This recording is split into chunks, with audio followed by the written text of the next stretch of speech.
Hello friends, welcome to all. आज मैं आपके लिए जो वीडियो लेके आ रहा हूँ, यहाँ पे देखिए मॉर्निंग अपडेट यानी कि 15 जून 2020 सुबह हो चुकी है। क्या कुछ अमेरिका में हुआ था फ्राइडे को, अभी क्या हालात चल रहे हैं डाउ जोन्स एंड ऑल, लेकिन उसका असर जो है एशियन मार्केट्स पे किस तरीके से, जैसे मैं आपको बार बार कहता हूँ रैंडम होती है मार्केट्स, तो आपको एटलीस्ट एक इनिशियल सिग्नल, एक इनिशियल लेवल की चीज़ें जो है वो मिल जाए मार्केट ओपन होने से पहले, तो वो बहुत ही अच्छी बात है। तो यही सारी चीज़ें मैं आपको सुबह सुबह अपडेट किया करता हूँ। और आप देखिए 15 जून 2020 क्या कुछ हो सकता है आज की डेट में, किधर मार्केट जा रही है, वो आपको मिलेंगे अपडेट। आगे बढ़ने से पहले मैं आपको बता दूं, अगर आपने अब तक चैनल को सब्सक्राइब नहीं किया तो आप बहुत सारी चीजें मिस कर रहे हैं, तो जल्दी से सब्सक्राइब कर ले, बेल आइकन को प्रेस कर ले, साथ में ज्वाइन बटन पर क्लिक करके टेक्निकल एनालिसिस सीरीज ज्वाइन कर सकते हो आप। यहाँ पे सारी चीजें आपके लिए अवेलेबल हैं, देखिए क्लियरली, बहुत ही जबरदस्त ये चीजें हैं। अब मैं आपको सीधे लेके जा रहा हूँ, देखिए मार्केट्स के अपडेट के ऊपर। स्टार्ट करूंगा मैं यूएस मार्केट से। जरा सिचुएशन देखिए, यूएस मार्केट ने फ्राइडे को किस तरीके से रिएक्ट किया, करंट सिचुएशन क्या है, इनके ऊपर बात करेंगे। डाउ जोन, नैस्डैक, एसएनपी 500, इसके ऊपर अगर मैं देखूं अभी के टाइम पे, तो जो सिचुएशन मुझे दिख रही है, डाउ जोन 477 पॉइंट अप था, नैस्डैक 96 पॉइंट अप था। उसके अलावा एसएनपी 500 देखिए 39 पॉइंट अप था 3040 के लेवल पे। ये तो सिचुएशन फ्राइडे की है। लेकिन सिचुएशन अब मैं एक चीज़ और ऐड करने जा रहा हूँ। इस सिचुएशन के साथ साथ मैं आपको दिखाऊंगा यहाँ पे इनका फ्यूचर किस तरीके से अभी ट्रेड कर रहा है। डाउ जोन्स का फ्यूचर अगर मैं देखूँ अभी के टाइम फ्रेम पे, तो देखिए ये 308 पॉइंट डाउन ट्रेड कर रहा है, 25,228 पे ट्रेड कर रहा है, जो कि फ्राइडे को आपने देखा 25,605 पे था। यानी कि सीधे सीधे फ्राइडे के क्लोज से अच्छा खासा डाउन ये 300 पॉइंट चल रहा है डाउ का फ्यूचर्स। उसके अलावा नैस्डैक के फ्यूचर की अगर मैं बात करूं, ये भी 60 पॉइंट डाउन चल रहा है, जो कि फ्राइडे की क्लोजिंग 95.88 थी। और नैस्डैक का फ्यूचर अभी के हिसाब से आप देखोगे तो 95.82 के आसपास यहाँ पे देखने को मिल रही है, जो नैस्डैक 100 का ये मिनी फ्यूचर है। अब ये तो आपने डिटेल देखी, लेकिन निफ्टी की अगर मैं बात करूं तो उसके क्या हालात हैं उसको देखते हो, साथ में एशियन मार्केट की पूरी डिटेल को समझने की कोशिश करते हैं। सिंगापुर निफ्टी जो कि 9900 के रेंज में ट्रेड कर रही थी, वहां से 9850 की रेंज में आ चुकी है। अगर मैं बात करूं जापान की निकेई की, तो हालात यहाँ पे भी आप देखिए 178 पॉइंट डाउन है। ये देखिए निफ्टी को देखिए, जापान की निकेई के साथ साथ स्ट्रेट टाइम्स को देखिए 30 पॉइंट्स ये भी डाउन है। हैंग सेंग को देखता हूँ तो 200 पॉइंट की गिरावट यहाँ पे भी है। तो फ्राइडे को जो एकदम तेजी आपको देखने को मिली थी, अब आज के टाइम पे मुझे जो सिचुएशन देखने को मिल रही है all over the global markets, all over the Asian market में कहूँगा, सिचुएशन काफ़ी फ्लैट मुझे नज़र आ रही है। यानी कि अभी भी संकट के बादल जो है छाए हुए हैं। ये नज़र देखिए, मार्केट के बारे में जब भी आप सोचते हो तो हमेशा ये सोचिए कि मार्केट आपकी रैंडम है, यहाँ पे कुछ भी हो सकता है। किसी भी एक डायरेक्शन में आप मत सोचिए मार्केट्स में कब क्या हो जाए, उसके लिए आपको चीज़ें देखनी पड़ेंगी, आपको समझनी पड़ेंगी। जैसा मैं आपको सुबह सुबह ये बताता हूँ कि भाई एशियन मार्केट में क्या हो रहा है, उससे निफ्टी पे क्या असर पड़ सकता है। उसके अलावा कच्चे तेल के दामों को अगर मैं देखूं तो WTI क्रूड मुझे यहाँ पे $35 के आसपास दिख रहा है। ये देखिए $35 के आसपास दिख रहा है। साथ के साथ मुझे ब्रेंट क्रूड जो है वो $37 के आसपास दिख रहा है। मैं ये एरियाज आपको जूम करके दिखा देता हूँ। ये आप देख सकते हो $35, $37, दोनों में गिरावट 3.5% की, और यहाँ पे 3% के आसपास की गिरावट जो है वो देखी गई है। अब चलते हैं निफ्टी के चार्ट के ऊपर चलते हैं। निफ्टी के चार्ट के ऊपर जैसा मैं जा रहा हूँ, ये 5 मिनट का चार्ट है। जिस तरीके से आज ओपनिंग हुई थी वो गैप डाउन ओपनिंग हुई है। गैप डाउन ओपनिंग मतलब 9900 से ओपन होकर निफ्टी 9760 के आसपास ओपन हुआ है। यानी कि ऑलमोस्ट मैं ये कहूँगा कि ऑलमोस्ट 150 पॉइंट के आसपास का डाउन सुबह सुबह देखने को मिला, जो कि बहुत जल्दी से रिकवर होने की कोशिश करी और वापस 9900 के आसपास आ चुका है। बट इस मूव को जरूर देखें, ये काफ़ी गैप डाउन ओपनिंग आज सुबह हुई है सिंगापुर निफ्टी में। जैसे ही मार्केट ओपन हुई तो काफ़ी डाउन हुई है, उसके बाद कोशिश जरूर कर रहा है कि वापस इस गैप को फिल करके 99 के लेवल तक चले। लेकिन करंट सिचुएशन जो वो है, वो भी लेवल मैं आपको जूम करके यहाँ पे दिखाने की कोशिश करूंगा। करंट सिचुएशन जो निफ्टी फ्यूचर सिंगापुर निफ्टी, जिसको आप SGX निफ्टी कहते हो, 9879 के पास है। इसको भी ध्यान दें, 9879। ये तो आपने देखा निफ्टी का जो है फ्यूचर की डिटेल। अब ये सारी डिटेल आपने देखी, आज की डेट में बहुत सारी कंपनीज का नतीजे आने वाले हैं, एक नज़र उस पर भी फोकस करते हैं। फिर चलेंगे कुछ अपडेट्स के ऊपर और साथ के साथ निफ्टी के चार्ट के ऊपर।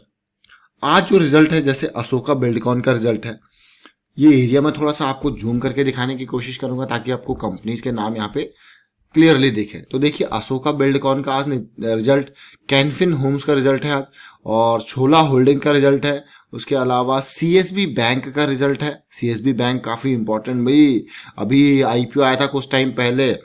उसके अलावा अगर देखा जाए तो कोई जेके टायर का रिजल्ट है, इंटेलेक्स एरिना का रिजल्ट है, और ये बड़े नाम है जो 15 जून को जिनके नतीजे आने वाले हैं। और देखते हैं कुछ और भी स्टॉक्स हो सकते हैं, क्योंकि ये नतीजे भैया Q4 के नतीजे हैं। बात करेंगे अगर फाइजर फार्मा कंपनी, जबरदस्त, इसका रिजल्ट है आज का।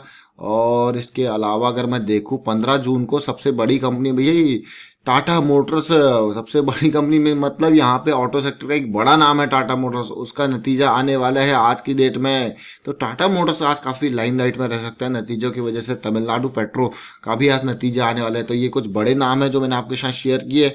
और अब मैं आपको लेके चलता हूँ कुछ बड़ी खबरों के ऊपर जो कल खबरें देखने को मिल रही थी कि भैया इस वीक में बहुत सारी चीज़ें होंगी। ऑलरेडी मैं इसके ऊपर वीडियो क्रिएट कर चुका हूँ। टाटा मोटर्स के नतीजे आने वाले हैं और इस वीक में बहुत सारे और भी नतीजे हैं। साथ के साथ रिलायंस का राइट इशू जो है वो ट्रेड होना स्टार्ट हो जाएगा। आपने देखा जियो प्लेटफॉर्म की किस तरीके से बड़ी बड़ी डील सामने निकल के आ रही थी, ऊपर से वोडाफोन आइडिया के ऊपर एजीआर की तलवार लटक रही है। ये बहुत सारी खबरें जो है वो आपके सामने हैं।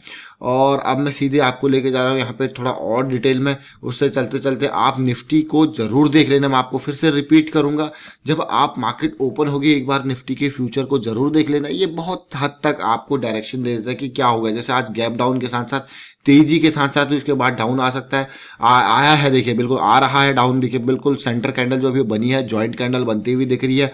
अब मैं लेके चलता हूँ आपको निफ्टी के चार्ट के ऊपर, वहाँ पे समझने की कोशिश करते हैं कि क्या कुछ अपडेट्स के हिसाब से क्या कुछ यहाँ पे हो सकता है। निफ्टी जिस तरीके से मंथली चार्ट आपने देखा कि 12-12,500 के लेवल से 7,500 के लेवल पे आ गई थी, ये एक बड़ी गिरावट है जो कि सीधे सीधे 5,000 पॉइंट की गिरावट मैं इसको कहूँगा। 5,000 पॉइंट से ज़्यादा 6,000 पॉइंट की गिरावट। उसके बाद 3 महीने से 2 महीने रिकवरी जरूर हुई, फिर से डाउन साइड है। देखिए निफ्टी में अगर बात करें तेजी और गिरावट की, stock market crash and all बहुत सारी चीज़ें आप सुन रहे होंगे, तो निफ्टी कहीं भी अभी के टाइम पे ऐसा नहीं है कि पूरा फुल पार हो गया। हाँ, पॉजिटिविटी जरूर दिख रही है, बट ऐसा नहीं है कि संकट के बादल खत्म हो गए हैं।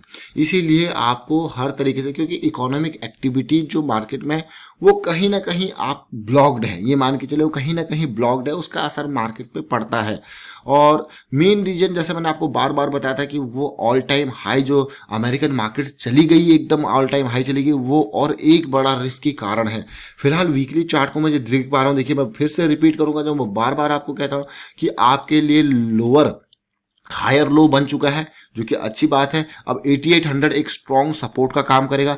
तेजी जरूर आई, पिछले वीक में करेक्शन आया था, लेकिन अभी भी आपका जो ये लेवल है 10,600 से लेके ये जो रेंज मैं कहूँगा ये काफ़ी इंपॉर्टेंट रेंज है। इसके अंदर हल्के फुल्के झटके भी बड़े खतरनाक लग सकते हैं, जैसे फ्राइडे को आपने झटका देखा ही था। और ग्लोबल मार्केट्स का तो असर होता ही होता है। तो ये रेंज काफ़ी इंपॉर्टेंट रेंज है। मैं फिर से इसको रिपीट इसीलिए कर रहा हूँ, इस रेंज में है क्या।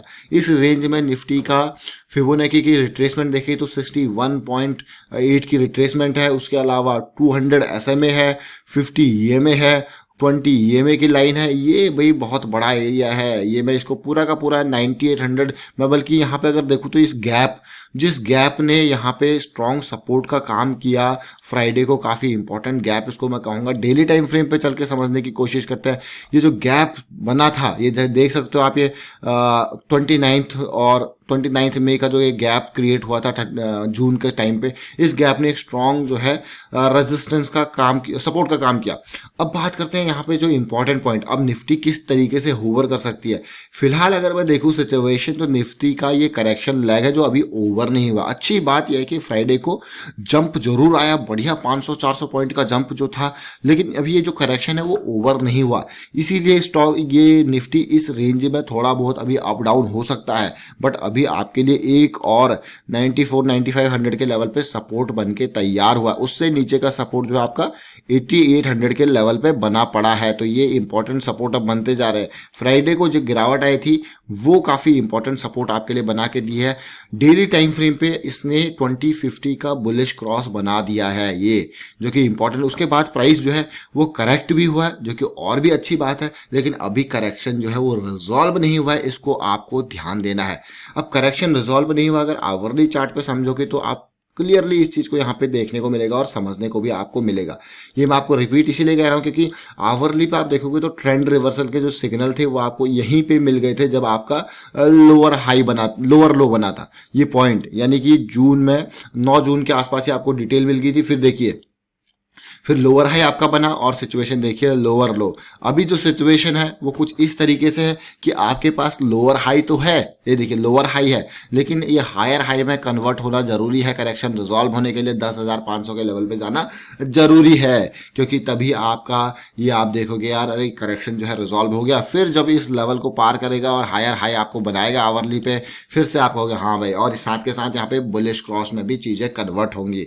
तो अभी आपकी करेक्शन रिजॉल्व नहीं हुई है, अच्छी बात है। फ्राइडे को जंप बहुत ही खतरनाक था, बट करेक्शन अभी रिजॉल्व नहीं हुई है। करेक्शन रिजॉल्व होना जरूरी है, ये मैंने आपको फ्राइडे भी कहा था और अभी भी यही कहूंगा कि एटलीस्ट आवरली पे तो करेक्शन रिजॉल्व हो, तब हम जाके आगे की सोच सकते हैं। हाँ, लेकिन मूव बहुत खतरनाक था फ्राइडे को, बायर्स का ऐसा लग रहा था कि हाँ जबरदस्त। बट यहाँ पे ये जो गैप था, उसने जो गैप क्रिएट हुआ था बहुत ही स्ट्रॉन्ग सपोर्ट का यहाँ पे काम किया। और उम्मीद कीजिए कि देखिए आवरली के 200 की जो लाइन है वो भी नीचे सपोर्ट का काम कर सकती है। और अभी के टाइम पे फिर से मैं आपको लेके जाऊंगा और दिखाना चाहूंगा निफ्टी का फ्यूचर क्या कर रहा है। निफ्टी का फ्यूचर अभी भी 9860 के आसपास ट्रेड कर रहा है, और आप भी इसको जरूर देख लें एक नज़र जब आप मार्केट में एंट्री मारते हो तो उस टाइम पे अब निफ्टी का फ्यूचर क्या कर रहा है। निफ्टी के फ्यूचर में आज गैप डाउन ओपनिंग जरूर देखने को मिली, साथ के साथ बीच में इन बिटवीन जैसे आपने देखा कि फ्राइडे को जो तेजी थी वहां पे डाउ का फ्यूचर एकदम उछल गया था, तो मार्केट में भी उसकी हलचल देखने को मिली थी। तो डाउ जोन्स का फ्यूचर भी एक बार जरूर देखते रहे, नैस्डैक और डाउ जोन्स का।